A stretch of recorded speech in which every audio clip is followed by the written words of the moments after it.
दावे से कहता हूं कि पाकिस्तान मुस्लिम लीग नवाज वाहिद जमात है जिसने हर इलेक्शन में अपना मैनिफेस्टो दिया और मैनिफेस्टो के जो प्रिंसिपल्स हैं उसके ऊपर अमल करवाया।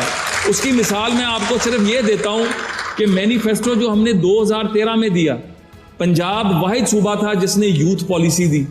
यूथ पॉलिसी में जो प्रिंसिपल्स ऑफ पॉलिसी थे उसके अंदर लैपटॉप से लेके, उसके अंदर पीफ पंजाब एजुकेशन एंडोमेंट फंड से लेके, उसके अंदर बेहतरीन जो बच्चे और बच्चियां उनको स्कॉलरशिप, दुनिया की 50 बेहतरीन यूनिवर्सिटियों में स्कॉलरशिप देने से लेके लैपटॉप्स तो दिए लेकिन 2.5 करोड़ बच्चे स्कूल नहीं जाते।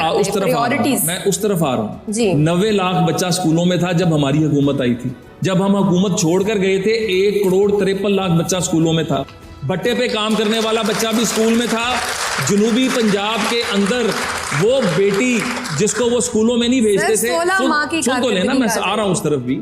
जो काम किया वो देखे, मैनिफेस्टो की बात यहां पर हुई ना, तो मैनिफेस्टो पे अमल किसने कराया? 2013 का जो मैनिफेस्टो था, उस मैनिफेस्टो के ऊपर 5 साल में जो अमल हुआ, हमने जो 2018 का मैनिफेस्टो तैयार, इस वक्त 30 कमेटियां बनी हुई हैं, मैनिफेस्टो पे काम कर रही हैं, लेकिन अभी काम कर रही हैं। नहीं तो देखें, ये एक रोड मैप है जो देना है। ये ऐसे नहीं कि मतलब आप उठा के कॉपी पेस्ट करके दे दें। ये एक बड़ी सीरियस किस्म की जो है जब माशरों में इस बात पर नहीं आप वोट लेते कि आप मजलूम हैं, इस बात पर नहीं लेते कि आपके साथ ज्यादती भी है, इस बात पर लेते हैं कि आपका मैनिफेस्टो क्या था, परफॉर्मेंस क्या थी, डिलीवरेंस क्या थी।